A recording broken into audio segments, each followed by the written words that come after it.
సినిమాను గురించి ఏం చెప్పాలి? విష్ణు చెప్పినట్టు చాలా చెప్పాలి.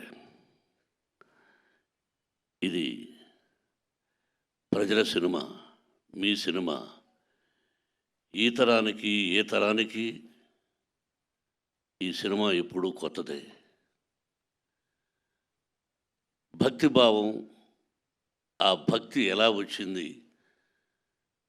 ఆ దూర్జటి మహాకవి ఎలా రాశారు, శ్రీ కాళహస్తీశ్వర మహత్యం అంటే ఏమిటి, దాన్ని ఇంతకుముందు ఎవరు తీశారు, మళ్ళీ ఏమిటి కొత్తగా చూస్తున్నారు వీళ్ళు అనేది ఈ సినిమాలో ఎంతో వ్యయ ప్రయాసలకు కష్టం. అంటే ఎంతైనా ఏదైనా ఏ సినిమా అయినా ఒకటి కష్టం. ఈ సినిమాలో అతిరథ మహారథులు పేరు పేరున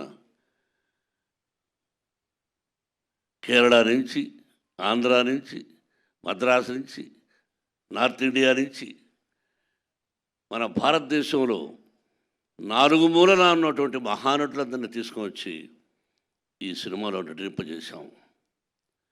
వాళ్ళు ఏం చేశారు, ఎలా చేశారు అని చెబితే ఏదో డబ్బా కొట్టుకున్నట్టు అవుతుంది. ఎన్ని రోజులు ఇక్కడే ఉన్నాడు శరత్. అతని గురించి అతనిదే నాటామని. నేను పెదరాయుడు యాక్ట్ చేసిన సినిమా అయిందే.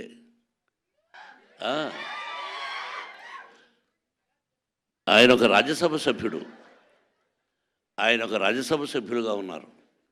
ఆయనకు ఒక పార్టీ అధినేతగా ఉన్నారు. ఈరోజుకి ఏ పాత్రనైనా అవలీలగా పోషించగలిగినటువంటి మంచి నటుడు, నాకు సోదరుడు.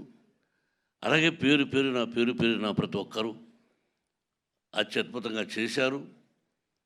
ప్రజలు చెప్పాలి, మీరు చెప్పాలి.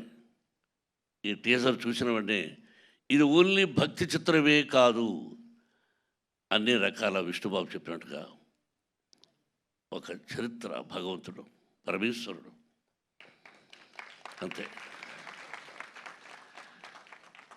ఒక పద్యం ఉంది, ఎవ్వని చేజనించు జగమెవ్వని లోపల నుండు లీనమై, ఎవ్వని ఎందుడెందు పరమేశ్వరుడెవ్వడు, మూల కారణం వెవ్వడు, అనాది మధ్యలయుడెవ్వడు, సర్వము తానే అయిన వాడెవ్వడు, అట్టి వారిని ఈశ్వరుని శరణము వీడదన్. అంటే అక్షరం ఎక్కడైనా అక్షర దోషాలు ఉండొచ్చేమో. ఇప్పుడు పెద్దవాళ్ళ శిక్షలో చదువుకున్నాం.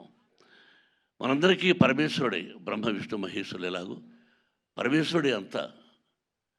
ఆయన ఆజ్ఞ ప్రకారమే మనం అంటుంటాం ఇళ్లలో, శివుడి ఆజ్ఞ లేనిది సీమైనా కుట్టదని.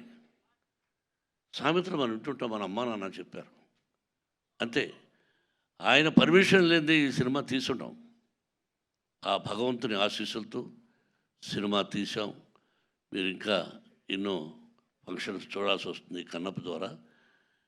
ఇంకెంతకంటే ఎక్కువ నేను మాట్లాడదలుచుకోలేదు. మీ అందరి ఆశీస్సులు నిర్మాతగా నాకని కాకుండా ముఖ్యంగా నా బిడ్డకు విష్ణుకి, విష్ణు టీంకి మీ అందరి ఆశీస్సులు కావాలని కోరుకుంటున్నాను. Thank you very much.